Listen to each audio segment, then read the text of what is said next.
Al-Wafi Islamic Boarding School.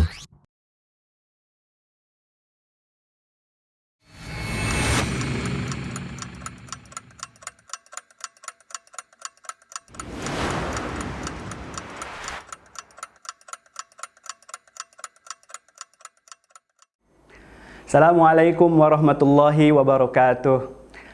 Alhamdulillahirabbil alamin wa bihi nasta'inu ala umurid dunya waddin. Tsumma shalatu wassalamu ala asyrafil anbiya'i wal mursalin sayyidina Muhammadin wa ala alihi wa sahbihi ajmain, amma ba'du.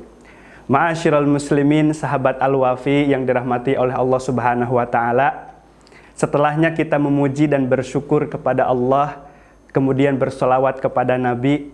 Saya berdoa mudah-mudahan kita semua berada dalam kebahagiaan, berada dalam lindungan dan rahmat Allah Subhanahu wa taala. Amin. Sahabat Al-Wafi yang berbahagia, setiap manusia termasuk kita semuanya ingin sekali merasakan kebahagiaan, ingin merasakan dalam jiwanya ketentraman, ingin merasakan hidup berkelimpahan walaupun dalam keadaan tertekan. Bukankah seperti itu?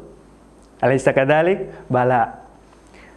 Namun harus kita pahami bahwasanya di antara ciri kehidupan yang sedang kita jalani ini, bahwa ia sangatlah dipenuhi dengan ujian, cobaan, halangan dan rintangan. Terlebih kita sebagai orang yang beriman, tentunya ujian dan cobaan ini merupakan sebuah kepastian sebagaimana yang difirmankan oleh Allah Subhanahu wa taala di dalam Al-Qur'an, ahasiban nasu ayyutraku ayyaqulu amanna wa hum la yuftanun.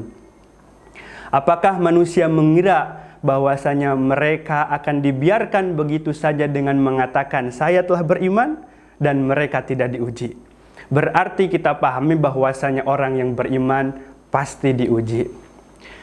Sekuat apapun kita tidak akan pernah mampu menghilangkan atau menolak madarat, mara bahaya yang ditimpakan Allah Subhanahu wa taala sebagaimana disebutkan di dalam Al-Qur'an, wa iyyamsaskallahu bidurrin fala kashifalahu illahu.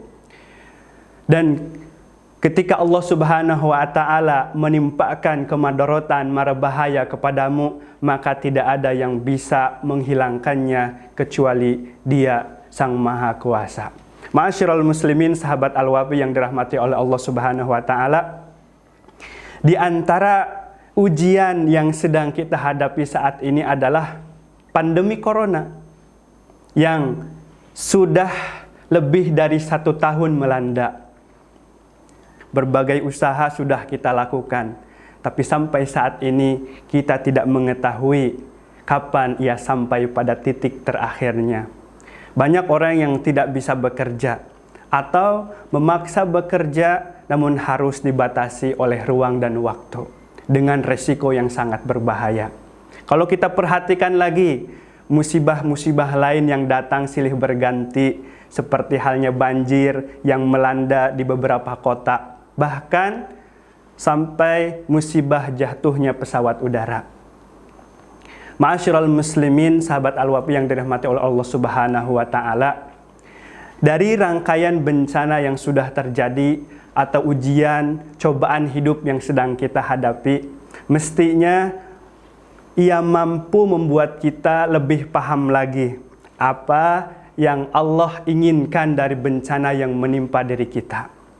Kalau kita merujuk kepada Al-Qur'an, surat Al-An'am ayat 42, Allah Subhanahu wa taala berfirman, "Walaqad arsalna ila umamin min qablik fa akhadnahum bil ba'sa'i wad-dharra la'allahum yatadarra'un."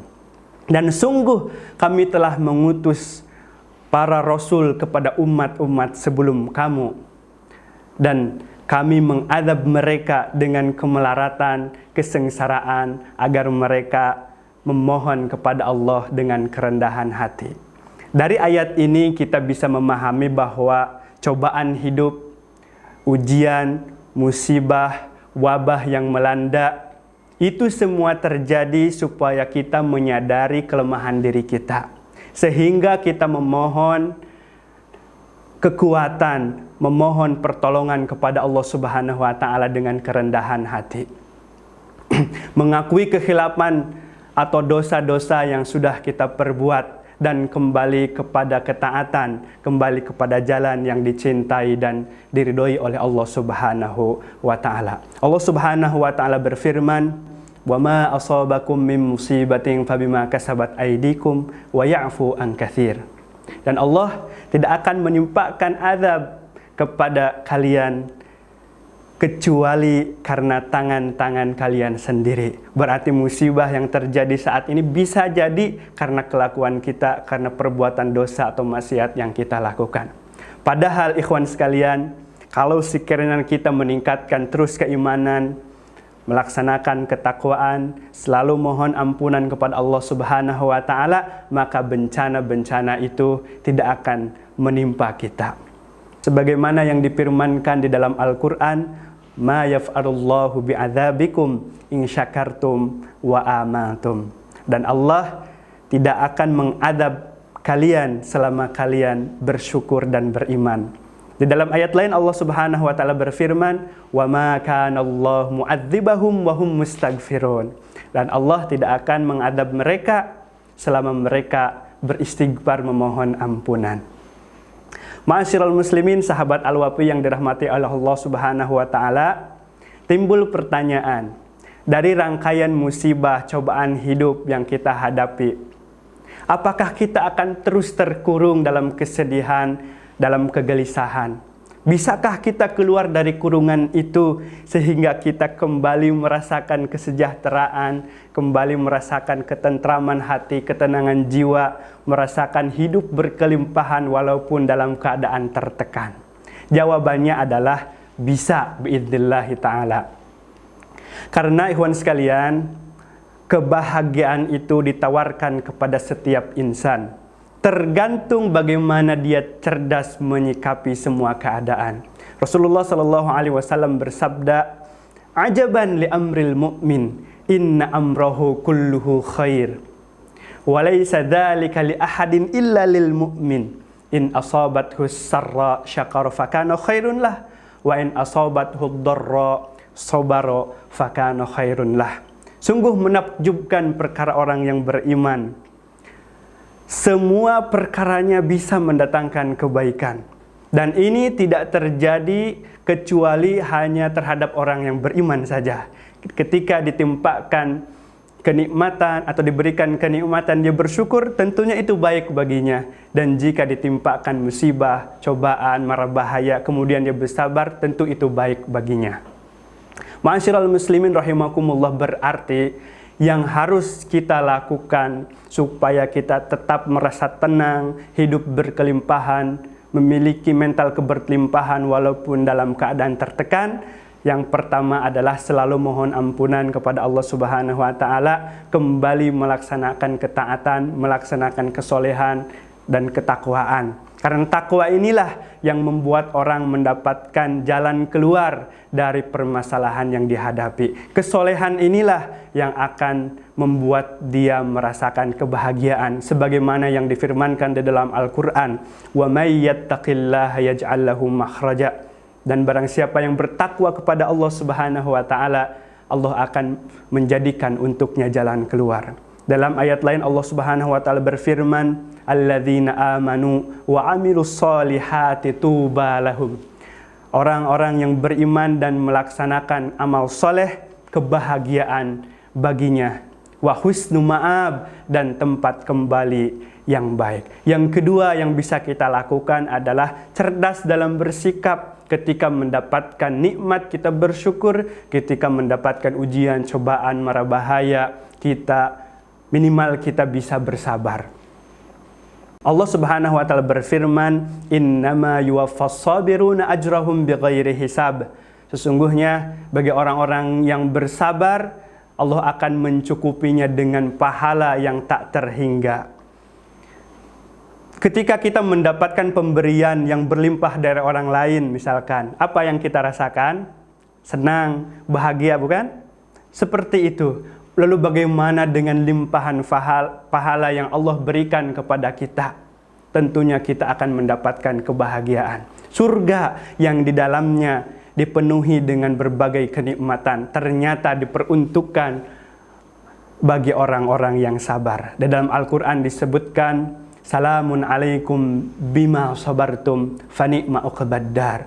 Malaikat berkata kepada mereka, salam sejahtera untuk kalian karena kesabaran kalian. Kemudian yang selanjutnya yang bisa kita lakukan adalah menyadari bahwasanya kita itu milik Allah dan kita akan kembali kepadanya. Kita adalah makhluk yang diatur oleh Allah yang Maha Pengatur, oleh Sang Maha Kuasa, oleh Al-Mudabbir. Kemudian kita menyadari bahwasanya ujian cobaan yang kita hadapi masih terlalu ringan kalau kita bandingkan dengan ujian yang dihadapi oleh umat-umat terdahulu, khususnya para nabi. Seperti yang disebutkan dalam satu riwayat, asyaddun nasi bala'an al-anbiya thummal amsal fal amsal. Manusia yang paling dahsyat diberikan cobaan itu adalah para nabi, kemudian semisalnya, kemudian yang semisalnya. Dengan kesadaran ini insya Allah akan membantu kita selalu ridho menerima apa yang Allah timpakan kepada kita. Kemudian selanjutnya yang bisa kita lakukan adalah berpikir dan mengucapkan kata-kata positif.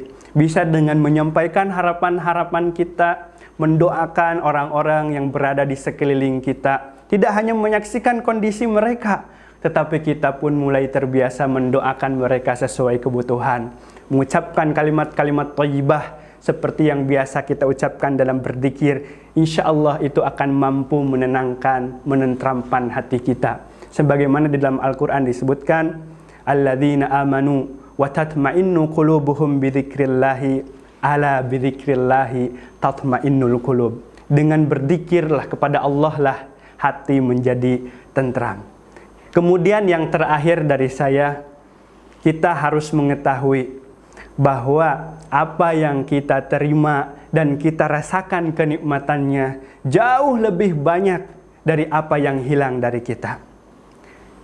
Kita melihat kisah Nabiullah Ayub dan istrinya ketika mereka ditimpa ujian berupa penyakit yang diderita Nabi Ayub ini.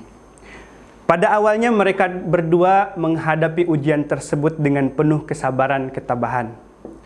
Hingga Iblis menggoda istrinya sampai ia mulai putus asa dan berkata kepada suaminya Nabi Ayub, wahai suamiku, mau sampai kapan Allah mengujimu dan tidak mengasihanimu? Mana harta, mana anak, mana hewan ternak, mana sahabat, mana baju bagusmu, mana tubuhmu yang sehat, kekar, yang sekarang ditimpa penyakit, dipenuhi dengan nanah dan belatung.